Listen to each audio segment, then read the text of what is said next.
Praise the Lord. கிறிஸ்துவுக்குள் அன்பான சகோதர சகோதரிகளே, இயேசு கிறிஸ்துவின் நாமத்தினாலே நான் உங்களை வாழ்த்துகிறேன். எல்லாம் எப்படி இருக்கீங்க? சந்தோஷமா இருக்கீங்களா? இந்த புதிய மாதத்துல கர்த்தர் நமக்கு ஒரு வாக்குத்தத்தம் கொடுக்கிறார். 9 மாதங்கள் கர்த்தர் நம்மோடு கூட இருந்தார் இல்லைங்களா? இந்த 10வது மாதம் அக்டோபர் மாதம் அப்படின்னு சொன்னாலே எல்லா பிள்ளைகளுக்கு, எல்லா பெரியவங்க ஒரு பட்டாசு வெடித்து இல்லைங்களா, அந்த ஒரு தீப ஒளி திருநாள் என்று சொல்லி எல்லாருமே மகிழ்ச்சியாய் கொண்டாடுகிற ஒரு நாட்களாக இருக்கிறது. ஆனால் வேதம் நமக்கு என்ன சொல்லுகிறது? தீப ஒளி அப்படின்னு சொன்னா என்ன அப்படின்னு நம்ம பார்க்க போகிறோம். இந்த புதிய மாதத்திலே கர்த்தர் உங்களுக்கு ஒரு வாக்கு கொடுக்கிறார். 2 சாமுவேலின் புத்தகம் 22வது அதிகாரம் 29வது வசனத்தை நான் வாசிக்கிறேன். கர்த்தராகிய தேவரீர் என் விளக்காயிருக்கிறீர், கர்த்தர் என் இருளை வெளிச்சமாக்குகிறவர். நல்ல கவனிங்க, தீபம் என்று சொன்னால் விளக்கு இல்லைங்களா, ஒளி என்று சொன்னால் வெளிச்சம். வேதம் நமக்கு என்ன சொல்லி கொடுக்கிறது? கர்த்தர் நம்முடைய விளக்காய் இருக்கிறார் என்பதாக வேதம் சொல்லுகிறது. அந்த விளக்கு இதனுடைய வெளிச்சம் நம்முடைய இருளை வெளிச்சமாக்குகிறதா இருக்கிறதாம். இந்த மாதத்துல ஒருவேளை உலக பிரகாரமாக உலக மனிதர்கள் அவர்களுக்கு சின்ன சின்ன சந்தோஷங்கள், அந்த தீப ஒளியை குறித்து ஒருவேளை அவர்களுக்கு புராண கதைகள் இருக்கலாம். ஆனால் வேதம் நமக்கு தெளிவாக சொல்லுகிறது, கர்த்தரே நமக்கு தீபமாய் இருக்கிறார். அந்த தீபத்தின் வெளிச்சத்துல நம்முடைய இருளை அவர் வெளிச்சமாக்குகிறார் என்பதாக வேதம் சொல்லுகிறது. இந்த மாதத்துல இருள் என்று சொல்லும் பொழுது அது பாவத்தை குறிக்கிறதா இருக்கிறது, அடிமைதனத்தை குறிக்கிறதா இருக்கிறது. அதுல அவமானங்கள், நிந்தைகள், வறுமை, தரித்திரம், இப்படிப்பட்ட சந்தேகங்கள், குழப்பங்கள், அவிசுவாசங்கள், இப்படிப்பட்ட சூழ்நிலைகள் நமக்கு எதிராக இருக்கும் பொழுது கர்த்தர் இந்த மாதத்துல அப்படிப்பட்ட இருளை நீக்கி அவரே நம்மை வெளிச்சமாய் மாற்றுகிறவர் என்பதாக வேதம் சொல்லுகிறது. எனக்கு அன்பான தேவ பிள்ளைகளே, இந்த மாதத்துல உங்களுடைய வாழ்க்கையில் இருக்கிற எந்த விதமான இருளாய் இருந்தாலும் சரி, அதை கர்த்தர் நீக்க முடியும். ஏன்னு சொன்னா வேதம் நமக்கு சொல்லிக் கொடுக்கிறபடி, கர்த்தராகிய தேவரீர் என் விளக்காய் இருக்கிறீர், கர்த்தரின் இருளை வெளிச்சமாக்குகிறவர் என்பதாக வேதம் சொல்லுகிறது. நம்முடைய வாழ்க்கையில அவர் நமக்காக இருக்கிறார். நம்முடைய இருளை வெளிச்சமாய் மாற்றுகிற தேவன் அவர்தான் நமக்கு விளக்காய் இருக்கிறார் என்பதாக வேதம் சொல்லுகிறது. ஆகையினால சிறு பிள்ளைகள் எல்லாம் இந்த பட்டாசு வெடித்து இந்த மத்தாப்பு வச்சு அதுல இருந்து வருகிற அந்த வெளிச்சத்தையும் அந்த சத்தத்தையும் கேட்டு மகிழ்ச்சி அடைகிறாங்க, கை தட்டுறாங்க, எல்லாம் சந்தோஷமா இருக்கிறாங்க. பாருங்க, கர்த்தர் நமக்கு வெளிச்சம் என்று சொல்லும் பொழுதே மகிழ்ச்சி, சந்தோஷத்தை வெளிப்படுத்துகிறதா இருக்கிறது. அப்படிப்பட்ட அந்த சந்தோஷம், சமாதானம், ஒரு நிறைவு, ஆசீர்வாதங்கள் இந்த மாதத்துல உங்களுக்கு காத்து கொண்டிருக்கிறது. ஏன்னு சொன்னா அந்த வெளிச்சத்தை கர்த்தர் உங்களுக்கு கொடுக்க போகிறார். இந்த மாதத்துல உங்களுடைய எல்லா இருள்கள் கர்த்தர் நீங்க செய்ய போகிறார். உங்களுடைய இருளை கர்த்தர் வெளிச்சமாக்க போகிறார். ஒரு சிறிய காரியத்தை நான் உங்களுக்கு சொல்ல ஆசைப்படுகிறேன். நல்ல கவனிங்க. சங்கீதங்களின் புத்தகம் 27வது அதிகாரம் 1வது வசனத்துல, கர்த்தரின் வெளிச்சமும் என் ரட்சிப்புமானவர், யாருக்கு பயப்படுவேன்? கர்த்தர் என் ஜீவனின் அரணானவர், யாருக்கு அஞ்சுவேன்? ஆண்டவர் நமக்கு வெளிச்சமா இருக்கும் பொழுது, ஆண்டவருடைய வெளிச்சத்துல நாம் நடக்கும் பொழுது நம்ம பயப்பட வேண்டிய அவசியம் கிடையாது. நம்ம சோர்ந்து போக வேண்டிய அவசியம் கிடையாது. நான் யாருக்கு பயப்படுவேன், நான் யாருக்கு அஞ்சுவேன் என்பதாக வேதம் சொல்லுகிறது. ஆகையினால அவருடைய வெளிச்சத்துல நாம் நடக்கும் பொழுது எந்த ஒரு மனிதனுக்கோ, எந்த ஒரு எதிர்மறையான சூழ்நிலைகளுக்கோ, எந்த விதமான சத்துருவின் கிரியைகளுக்கோ நம்ம பயப்பட வேண்டிய அவசியம் கிடையாது. ஏன்னா கர்த்தருடைய வெளிச்சம் நமக்கு இருக்கிறது. அந்த வெளிச்சத்துல நம்ம நடக்கிறவர்களா இருக்கிறோம். சங்கீதங்களின் புத்தகம் 37வது அதிகாரம் 6வது வசனத்துல நம்ம வாசிக்கிறோம், உன் நீதியை வெளிச்சத்தை போலவும் உன் நியாயத்தை பட்ட பகலை போலவும் விளங்க பண்ணுவார்.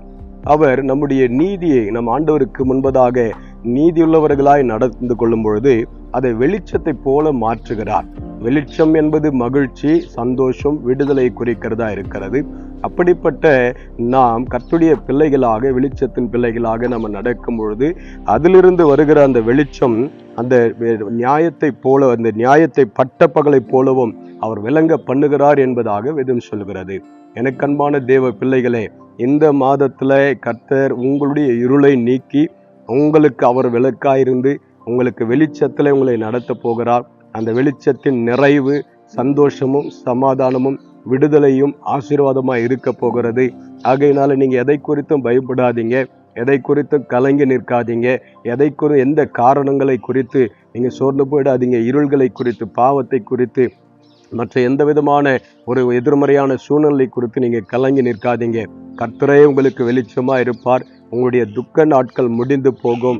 உங்களுடைய எல்லா விதமான இருள் மறைந்து போகும். ஏன்னா கர்த்தர் உங்களுக்கு விளக்காயிருந்து அவர் உங்களுக்கு வெளிச்சத்தை கொண்டு வர போகிறார்.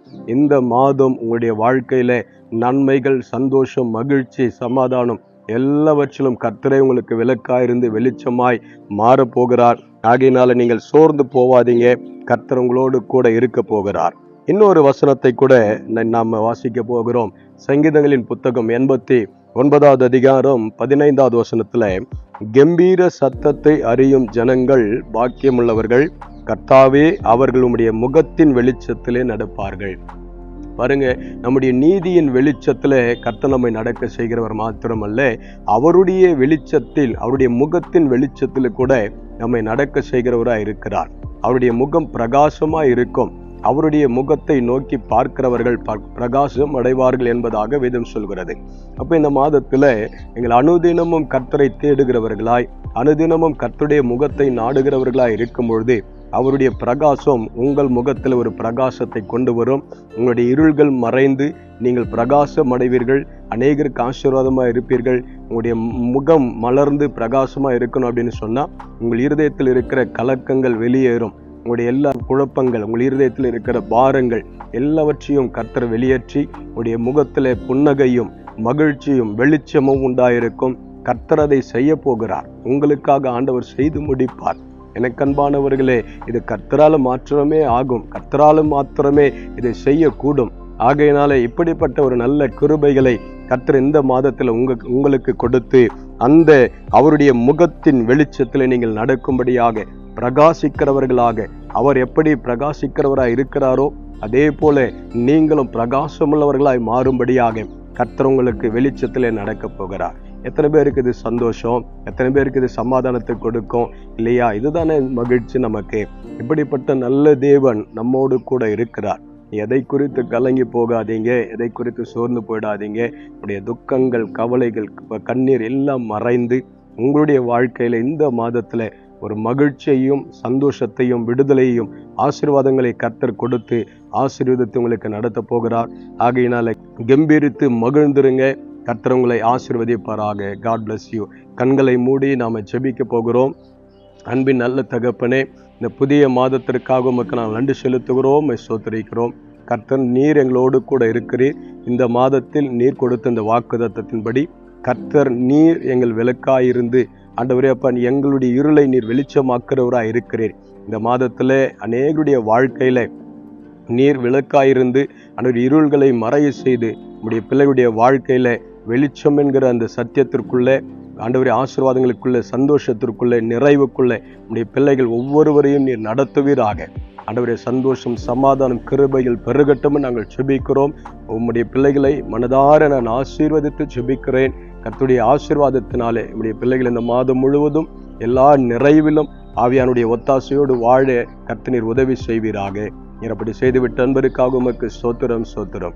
எல்லா துதியும் கனமும் மகிமையும் கர்த்தர் ஒருவருக்கே நாங்கள் செலுத்துகிறோம். இயேசு கிறிஸ்துவின் நாமத்தில் ஜெபிக்கிறோம் நல்ல பிதாவே. ஆமேன், ஆமேன். எனக்கு அன்பானவர்களே, ரொம்ப சந்தோஷம்.